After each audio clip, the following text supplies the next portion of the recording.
Por esto, grupo de campesinos demandará al Estado. Gobierno prometió 200.000 empleos, pero dice que no podrá cumplir.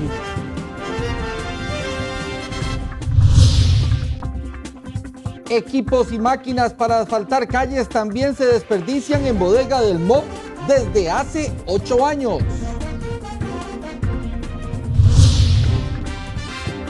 Ella simulará para la NASA vivir en Marte por 3 días. Y esto es lo más destacado en nuestra información deportiva. Con Keylor Navas de titular, el Real Madrid venció al Napoli y sigue con vida en la Champions. Allen Guevara descartado ante Herediano y pese a utilizar tecnología, Keiner Brown no jugará ante Alajuelense.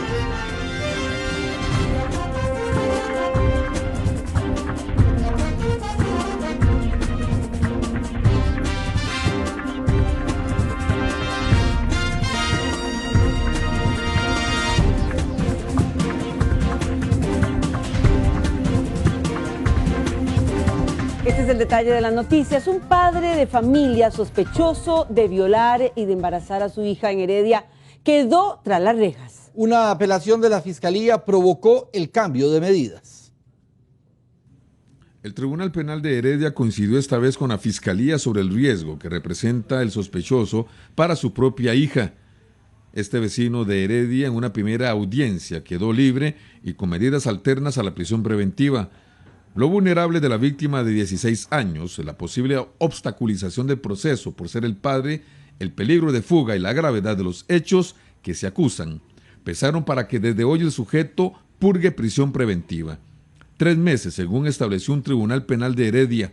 La audiencia de la apelación transcurrió durante la mañana de este martes en los tribunales. El pasado 23 de febrero, la madre de la joven presentó la denuncia por supuestas violaciones. Violaciones que, según trascendió, se extendieron por 10 años, es decir, desde que la víctima tenía 6 años de edad. Producto de las violaciones y según la investigación, ahora la menor está embarazada. Por su parte, la Oficina de Prensa del Poder Judicial indicó mediante un comunicado que el tribunal tomó en consideración también el riesgo que representa para la menor el que el sospechoso estuviera en libertad. Por eso se ordenó de inmediato su arresto y traslado a un centro penal.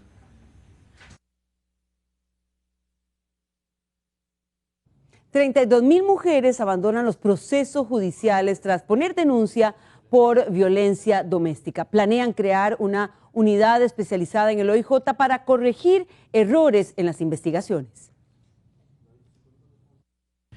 22 mujeres perdieron la vida en el año anterior a manos de sus parejas, exnovios o exesposos, mientras 50.000 acudieron a interponer la denuncia correspondiente y solicitar medidas de protección. Pese a la cantidad, son pocos los casos que llegan a juicio con una sentencia. Del total, el 76% de las víctimas no continúa el proceso, es decir, 32.000 se desestiman o se archivan los expedientes. Solo 18.000 llegan al final del proceso. Ver qué podemos mejorar pues para que todas esas líneas mejoren y ponerle muchísima más atención a la temática de la que ya se le pone. La mayoría de las veces es porque las víctimas deben recorrer largas distancias para acceder a las sedes judiciales. Otras por errores en las investigaciones que en algunos casos se hacen por teléfono. Determinamos que tiene que ir a declarar una y otra vez, que tiene que ir a uno y a otro tribunal, que también tiene largo el lugar para realizarse los exámenes médicos, no tiene cerca, que se hacen investigaciones a veces llamando por teléfono, no se va al campo. Por ello, se pensó y se planteó en crear una unidad especializada en el tema, algo que por el momento la Policía Judicial no cree necesario. Tenemos personas especialistas en ese tipo de investigaciones que están en las 7 provincias del país. Debemos reflexionar y analizar si conviene más traerlos y tener una unidad especializada acá en el centro del país o mantener esa representación a nivel nacional. Los fallos y errores que se cometen en la atención de estos casos son analizados en un seminario que culminará este martes y en el que participan fiscales, jueces, agentes judiciales, INAMU y otras organizaciones. Los campesinos detenidos en el enfrentamiento con la policía hace un año en el puente de Térraba demandarán al Estado. El caso se presentará el próximo lunes.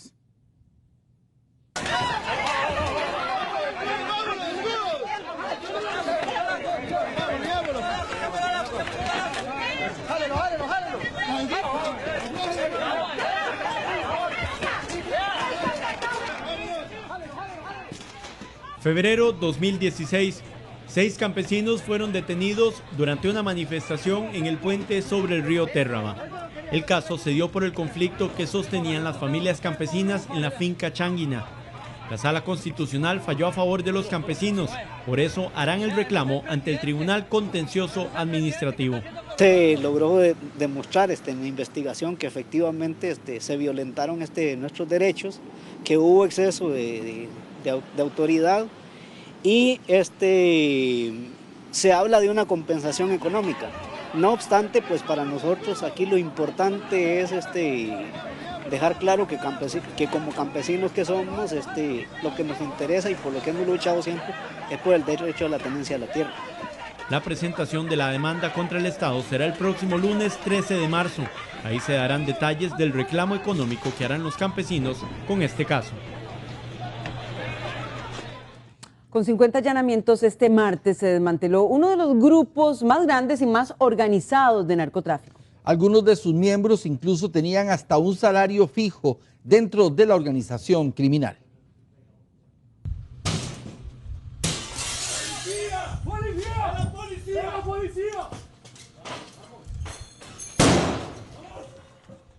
Propietarios, gerentes, administradores, operarios, bodegueros y peones. De seguro esta estructura le suena igual al de una compañía. Pues sí, y de esa misma manera operaba una presunta organización narcotraficante, desmantelada este martes. Su líder comanda todo desde una cárcel en Nicaragua, donde descuenta 30 años de prisión. Para ello solo requería un teléfono celular con el cual mantener comunicación.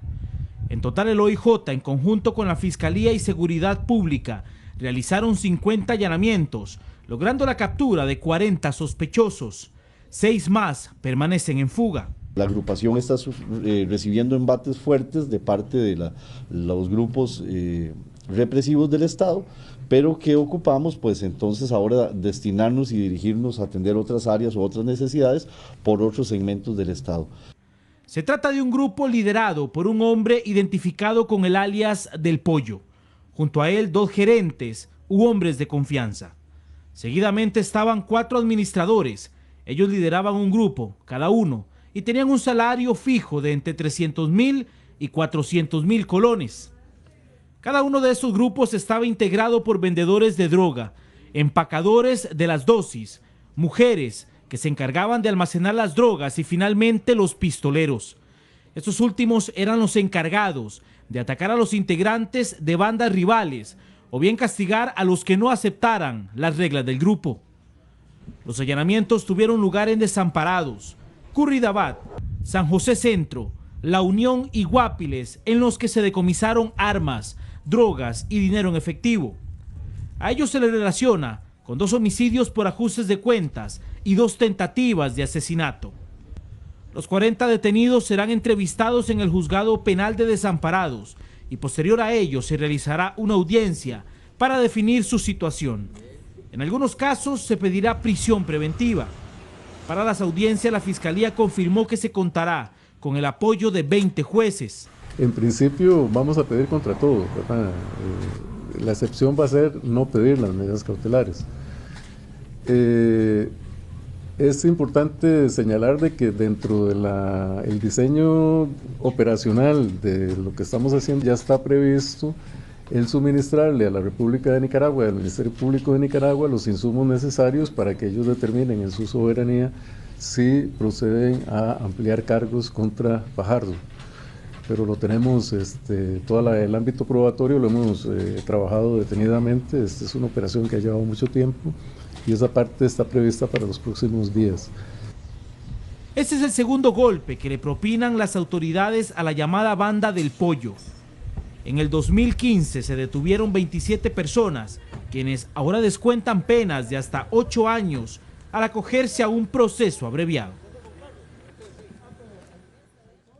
Bueno, ¿y desde cuándo se organizó policialmente este caso? Bueno, desde el domingo. El objetivo, desarticular por medio de 50 allanamientos esta banda liderada por un sujeto que descuenta una condena en Nicaragua. Y es que este grupo operaba realmente como una empresa.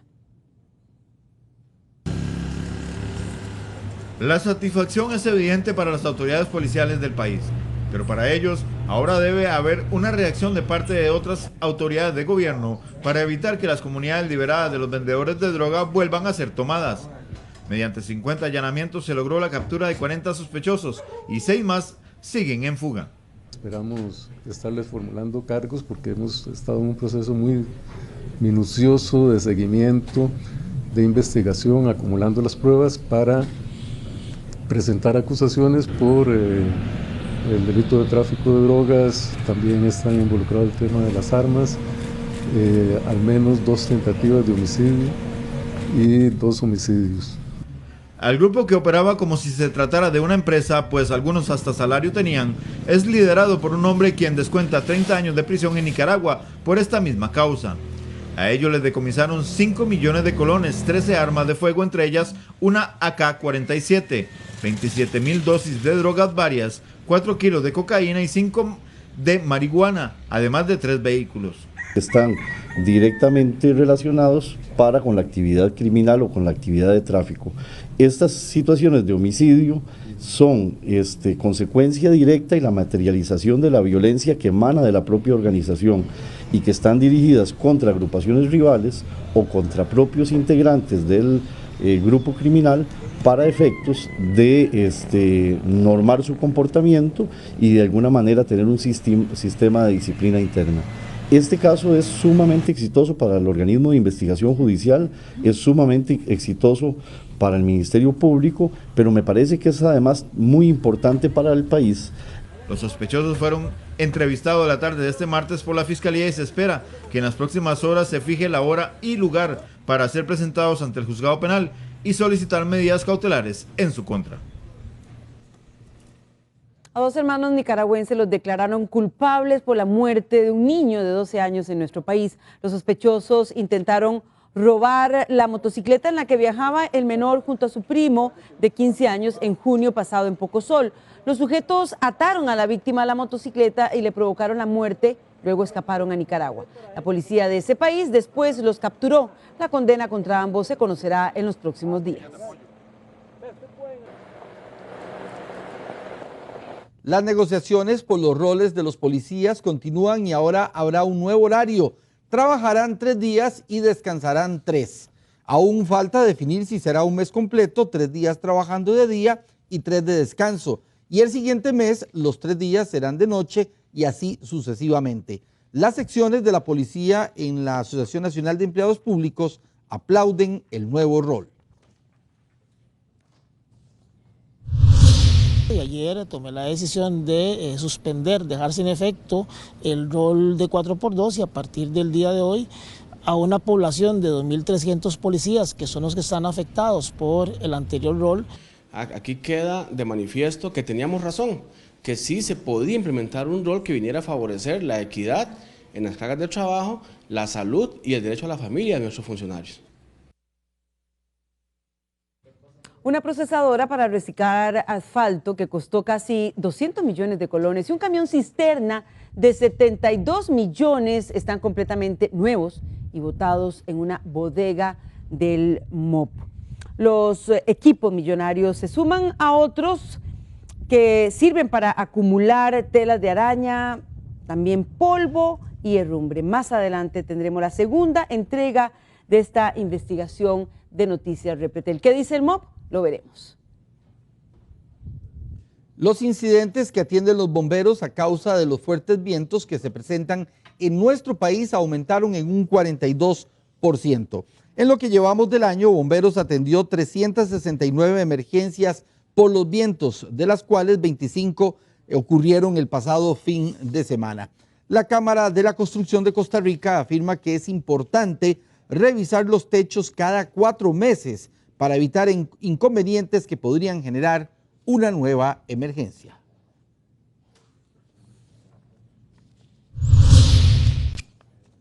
Sabemos que por cultura los ticos no hacemos una revisión periódica, pero es muy importante en estos tiempos de vientos pues generar este tipo de revisiones y además no solamente pensar en los vientos, sino más bien en la época de lluvias, que también debe darse el mantenimiento requerido a todo lo que son techos y canoas, pensando en hojas que hagan tapones en los desagües.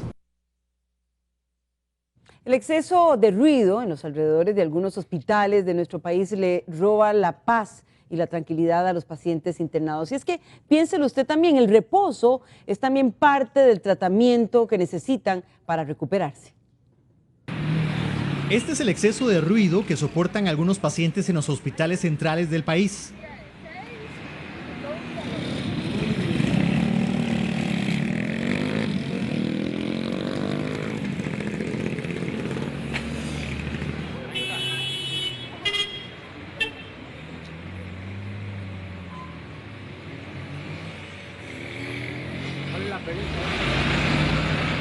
El exceso de ruido roba la tranquilidad que tanto necesitan los pacientes que están hospitalizados.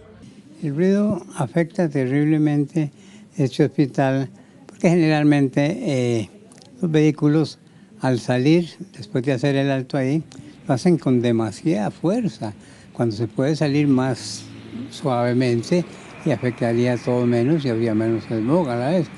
Un equipo del Ministerio de Salud realizó este martes una prueba de medición de ruido en los alrededores del Hospital San Juan de Dios. En este momento lo que vamos a realizar es una medición de ruido del parque automotor de la ciudad de San José. La medición es por 5 minutos y el mismo aparato se encarga de dar un promedio. Bien, ya pasaron los 5 minutos. ¿Cuál fue el resultado? Bueno, el promedio de esta medición, que fue de 5 minutos, es de 78.3. Para estar cerca de un hospital es lo correcto. Es que este hospital está en el puro centro de la ciudad, entonces es muy difícil combatir eso. Un estudio de la Universidad de Costa Rica respalda la queja de los pacientes. Se analizaron 30 hospitales. El 73% de los centros médicos estaba sobre los límites permitidos de ruido, pese a la necesidad de silencio de los pacientes. Lo que piden los asegurados a los conductores es no pitar ni hacer bulla cuando pasan cerca de un hospital. El Incofer está obligado a recibir las quejas de los usuarios que se quedan sin el servicio del tren. La ARECEP le recuerda a los usuarios que deben exigir calidad del servicio y presentar sus molestias. En la página de Twitter del Incofer se evidencia los avisos de suspensión del servicio de tren por fallas mecánicas, atrasos o descarrilamientos. Estas faltas provocan largas filas de espera, más en época donde el tren es la mejor opción para evitar las presas. Sin embargo, los usuarios son los más afectados con esas fallas. Creo que hay demasiado atraso, hay muy pocos vagones que no abarca todo el personal que se está acercando a viajar en el tren. Que no está correcto porque hay muchas personas que lo utilizamos para transportarnos al trabajo o a las universidades y a veces con tantas presas que hay, pienso que el tren es como más rápido. Afecta muchísimo, uno ya tiene un plan de trabajo en el día, uno espera irse en el tren a una determinada hora y de repente hay que buscar qué hacer. La suspensión del servicio como lo que ocurrió este martes o por otras razones. Esto afecta a los usuarios de tren. Pero ¿quién sanciona las faltas de Incofer? Si hablamos concretamente del servicio de trenes, las condiciones de la prestación de ese servicio las define el propio Incofer. Ellos son los que establecen los recorridos, son los que establecen los horarios y nosotros como institución lo que hacemos es fijarle las tarifas para esos servicios. Si algún usuario cree que se está dando algún incumplimiento de esas condiciones, también puede acudir a nosotros y nosotros hacemos la investigación del caso y de proceder establecemos las sanciones u ordenamos la corrección de las anomalías que toquen. El Incofer es el único responsable y cumple con dar aviso que los recorridos del tren cambian o se suspenden. Colapsos que en buena parte se da por choques y múltiples fallas mecánicas de vagones que ya cumplieron su vida útil. Por el momento, los usuarios seguirán lidiando con el servicio inestable provocado por las razones que ya conocemos. Conducir y textear al mismo tiempo aumenta en un 23% la posibilidad de sufrir un accidente de tránsito que podría costarle la vida. Una iniciativa privada pretende que las personas practiquen el texto seguro. Veamos de qué se trata. Si usted ve su celular por 5 segundos a 60 kilómetros por hora, esto equivale a avanzar 83 metros sin tener la vista en la carretera. Utilizar el celular mientras maneja puede costarle la vida. Por esta razón, la iniciativa Practica Texto Seguro pretende que los conductores entiendan el peligro de utilizar el celular. ¿Utiliza usted el celular regularmente? Cuando conduzco no. Alguna vez lo he hecho, yo creo que es un error. Colocar su celular en silencio, tenerlo fuera del alcance y, si es necesario, enviar un mensaje, estacionarse, son algunas de las recomendaciones que deben tomar en cuenta los conductores. La campaña lo que busca es eso, crear conciencia sobre la importancia de evitar esta conducta. Nosotros lo que queremos es que usted llegue sano y completo y seguro a su destino, entonces por eso es que hacemos esta campaña. El año anterior se registraron 795 personas que perdieron la vida en carretera. Por esta razón, evite utilizar su celular mientras maneja, pues aumenta 23 veces la probabilidad de tener un accidente en carro. Un informe de bomberos confirma que una empresa que vende gas licuado no cumple con los requisitos de seguridad contra incendios. Por su parte, en la planta aseguran que lo que hay es un malentendido por el tipo de operación que ellos realizan y que están a la espera de otra inspección de bomberos. Estos tanques de gas licuado tienen la capacidad de almacenar 40.000 litros de este combustible. Pensar en la posible explosión de uno de estos artefactos asusta a cualquiera. Eso fue lo que le sucedió a doña Rebeca Greenspan, quien hace un tiempo pasó por el lugar y le llamó la atención la cercanía de los tanques con casas y comercios. Asegura que por curiosidad investigó si las medidas de seguridad de esta empresa estaban en orden y se topó con una sorpresa. El cuestionamiento que yo me hago es ¿por qué tuvieron que esperarse 5 años para empezar a arreglar las cosas? Porque ellos hicieron un cierre técnico ahora, el 17 de enero, se autocerraron y dicen que lo van a arreglar y todo. Pero ¿por qué los organismos estatales, teniendo 5 años con pruebas del Cuerpo Benemérito de Bomberos, por qué hicieron caso omiso a ese criterio, que es un criterio realmente de peso? Eso es lo que yo me pregunto como ciudadana común. ¿Y a dónde está el ente fiscalizador de cada una de esas instituciones que también hicieron caso omiso? En Bomberos confirman que hasta el momento la empresa no ha logrado cumplir con las especificaciones solicitadas. Este sistema está orientado fundamentalmente a detectar un fuego en sus inicios. Debería tener un sistema de detección de flama, de cualquier chispazo que se presente, el automáticamente activarse, generar una alarma y un sistema de diluvio para que enfríe el tanque y en caso de un incendio en esa planta, ese tanque no llegue a calentarse a niveles peligrosos. Este sistema pues tenía varias debilidades justamente porque tenía una configuración muy antigua. Ante esto, el representante legal de la empresa, Marino Donato, dijo vía telefónica que lo que hay es un malentendido. Donato asegura que la operación de la empresa está estipulada como una estación de servicio y no como una envasadora. Por eso los requisitos son diferentes y ellos cumplen con lo necesario. Pero para bomberos, el tipo de actividad no cambia el criterio de seguridad contra incendios. Puede haber pequeñas diferencias en cuanto a la ubicación de los sistemas de detección, las características, la distribución de los extintores, la misma distribución de los rociadores. Pero en este caso lo que estamos tratando más es de la protección del tanque, del enfriamiento que el tanque tiene que tener, ¿verdad? Más otros sistemas de la planta. Por su parte, la Defensoría de los Habitantes le ha dado seguimiento a la denuncia de la señora Greenspan y aseguran que ellos se han encargado de pedir explicaciones a todas las entidades involucradas, es decir, que MINAE, Setena, la Municipalidad de Santa Ana, Salud y hasta Arecep están involucrados con el caso. Lo que se tiene claro es que la empresa debe cumplir con lo que se le pide obligatoriamente. No, tiene que haber cumplimiento. Si no hubiera cumplimiento, es decir, si hay alguna irregularidad, nosotros recomendamos que se cumpla con la legislación donde se dice que tiene que cumplir con todos los requisitos legales, porque una una industria no puede funcionar sin los sistemas de emergencia adecuados. La fachada de la empresa de hecho se veía así hace unos meses y luego de la denuncia decidieron tapar para evitar que haya más especulaciones. Los bomberos visitarán el lugar este miércoles y se sabrá si cumplieron con los requerimientos. La empresa los está esperando. Además, hay un compromiso real de quitar uno de los tanques porque insisten en que está fuera de uso. El gobierno prometió 217.000 empleos, pero lleva 56.000. Ahora se reconoce que es bastante difícil cumplir con esa promesa. Así lo dijo el Poder Ejecutivo este martes. Agosto 2014. Luis Guillermo Solís le prometía al país 217.000 puestos de trabajo. Y en febrero 2017, el gobierno dice esto. La meta va a ser difícil de cumplir en materia de generación de empleo y hay que ser transparente y franco. El gobierno puso una meta de crear 217.000 empleos y según datos del Plan Nacional de Desarrollo, a la fecha solo se han generado 56.000. Es decir, apenas un 26% de la promesa que hizo la administración Solís Rivera. El gobierno pone como justificación la situación internacional.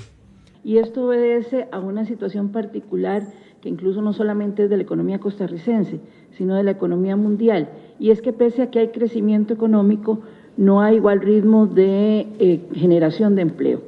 El gobierno hizo una presentación sobre el cumplimiento de metas de su Plan Nacional de Desarrollo, donde la promesa de infraestructura también destaca como deficiente. La pobreza y el crecimiento económico aparecen con buen cumplimiento.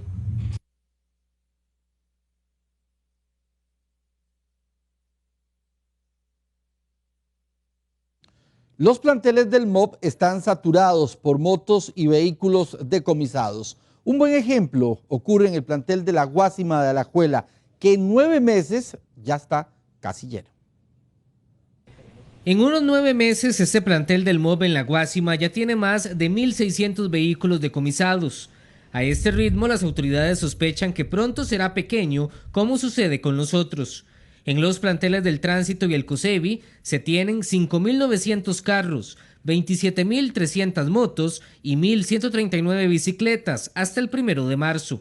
Un porcentaje puede ser más del 50% que tienen entre 10 y 15 años de estar en nuestros patios. Sencillamente el conductor nunca lo reclamó, nunca hizo el trámite. Sencillamente no hacen los trámites por muchas razones, ¿verdad? Hay vehículos que definitivamente es casi que legalmente imposible retirarlos y otros que por sus costos de multa son más caras las multas que el vehículo propiamente. El Tránsito intensifica los operativos para sacar de circulación las motos sin papeles o que no andan en regla. Es una medida para frenar los accidentes en carretera. Solo de enero a marzo ya se decomisaron 2.500 motos en todo el país, que son llevadas a este plantel. El COSEBI ya preparó un decreto para donar 13.000 vehículos que llevan años en los planteles. La intención es liberar espacio para continuar con más operativos en carretera. El viceministro de Paz, Víctor Barrantes, recibió un incentivo en su salario que sería ilegal. Este es el 4º caso sobre pagos de más del actual gobierno. Un caso similar al de los pagos de más a las viceministras que se conoció en las últimas semanas. El viceministro de Paz, Víctor Barrantes, recibió el incentivo salarial de prohibición de un 65% sobre su salario. El Ministerio de Justicia pidió una revisión del incentivo, según consta en un comunicado de prensa de este martes. Y además están totalmente dispuestos a reintegrar los recursos. Así ha ocurrido ya en el caso de doña Ana Cristina, que hizo el reintegro completo, doña Carmen Muñoz, que está en ese proceso y lo terminará antes de que concluya esta administración, y también doña Ana Gabriel, que ya pidió que se le suspendiera el 20%. Según el documento del gobierno, Barrantes devolvería los recursos en caso de que la Procuraduría confirme la ilegalidad del pago. Este es el 4º caso en el gobierno de Luis Guillermo Solís sobre pagos de más, todos en viceministerios. Yo no considero que sea un desorden. Según la presidencia, no es corrupción, son errores administrativos. Los costarricenses gastan 300.000 millones de colones al año en seguros personales. Los seguros de salud y de vida son los más utilizados. Las opciones en el mercado para asegurar la vida en caso de muerte, servicios médicos o daños personales aumentaron en la última década. Mientras hace 10 años los costarricenses gastaban 30.000 millones de colones en seguros personales, en el 2016 esa cifra llegó a 300.000 millones de colones. Freddy es uno de ellos. Paga 280 colones por cada millón que cubre su seguro de vida. Una opción para asegurar el futuro de su hijo. Pensando más que todo en que si el día de mañana me muero o una cosa así, pues mi hijo estudia y entonces que eso le sirve porque le queda a él una póliza, más que todo. Por ejemplo, la póliza de Freddy cubre 30 millones de colones que cada mes le exige el pago de una prima de 8.400 colones. Una de las opciones que ganó terreno en el mercado de los seguros personales. Solo en el 2016, las aseguradoras vendieron 69.000 millones de colones en primas. Hay más conciencia de aseguramiento, la gente reconoce un poco mejor los riesgos que se le pueden imputar a una persona y uno de esos es el riesgo de salud, que a todos nos interesa mucho tenerlos bien cubiertos y por eso es que la gente también se interesa por ese tipo de seguros.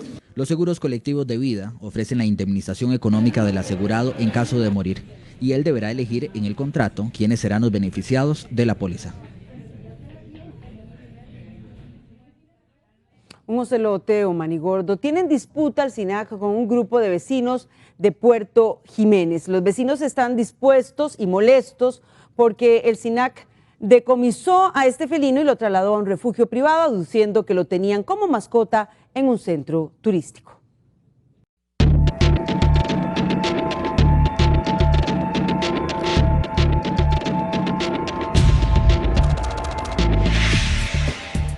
Millones de colones en equipos totalmente nuevos y que se usan en lo que tanto necesitamos, construir carreteras, pero que tienen años en los planteles del MOP. ¿Por qué? ¿Cuál es la explicación, Jerry? Bueno, le tenemos un ejemplo, Yanane. La planta de asfalto que se compró para Tibás tiene accesorios que no se usan porque no hay espacio para colocarlos. Pareciera que el 2009 fue un gran año para el MOP. Compraron equipos que costaron miles de millones de colones para reparar carreteras. Sin embargo, con los días, meses y hasta años, el panorama cambió muchísimo. Y algunos cientos de millones de colones están abandonados en los planteles del MOP. Ahora son el hábitat perfecto para arañas, avispas, pero sobre todo para el herrumbre. Aquí el óxido encontró el lugar perfecto. Metales sumamente caros comprados con el dinero de todos los costarricenses, tirados bajo el sol y la lluvia desde hace 8 años, sin ningún tipo de mantenimiento ni protección. Un paraíso para las arañas y también para el charral, pero también una fuente de óxido. En eso se convierte una máquina que costó cientos de millones de colones que pagamos usted y yo y que está botada aquí en el MOP. Pero esta no es la única. Veamos cada caso. Esta imponente máquina es un quebrador o procesadora de perfilado. Ese es el viejo asfalto que quitan de las carreteras cuando las reparan.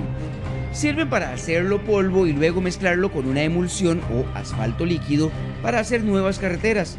Eso le ahorraría al MOP y a las municipalidades miles de millones de colones en piedrilla y otros agregados que compran para tapar huecos y hacer nuevas calles. Pero esa factura crece como la cantidad de telas de araña y herrumbre que tiene la máquina. La planta completa costó más de 2 millones de dólares y a mediados del 2009 el dólar estaba en 580 colones. Por eso los costarricenses pagamos más de 1.200 millones de colones por esta máquina completa. Y este accesorio costó cerca de 200 millones de colones. El problema que tuvimos fue que por un espacio reducido en el plantel de Colima no se pudo instalar la planta en su totalidad. No solo no se tomó en cuenta el espacio que necesitaban para instalarla en Colima, sino que le pagaron a la empresa que la vendió más de 70 millones por esa instalación y el mantenimiento durante un año, y ambas cosas se perdieron. Otro caso, un camión cisterna lo compraron para utilizarlo en la misma planta, Pero en 8 años, solo una vez se movió de aquí. Fue el año pasado y la llevaron a Sarapiquí para utilizarlo como bodega, ya que no puede transportar asfalto porque nunca le sacaron los permisos del MINAE para esa función. Un equipo que costó más de 72 millones de colones está tirado en un patio, porque no le sacaron los permisos que cuestan 145.000 colones. ¿Una vez en 8 años? Una vez, como le digo, son proyectos estratégicos, se utilizó para el proyecto de Sarapiquí, pero anteriormente... Eso fue el año pasado. Sí, pero anteriormente se utilizaba ahí para almacenar igual la emulsión, en lugar de utilizar estañones se utilizaba el cisterna. Incluso la revisión técnica se venció desde junio del 2013, hace ya casi 4 años, por lo que tampoco tiene permiso para circular en carretera.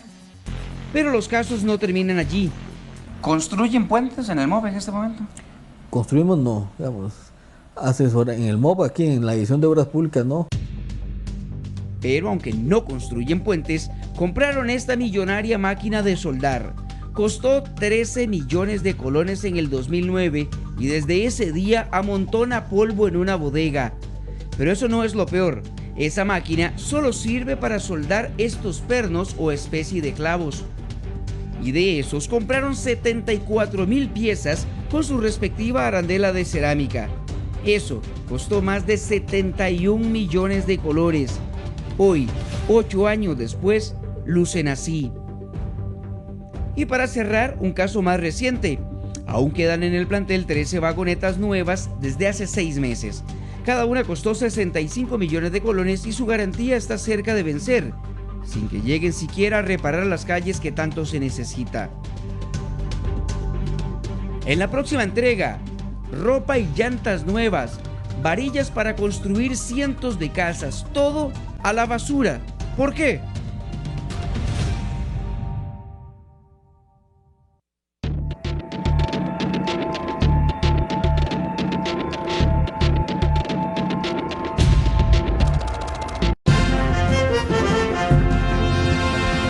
Nos vamos, gracias por su compañía. Que tengan muy buenas noches, muy amables.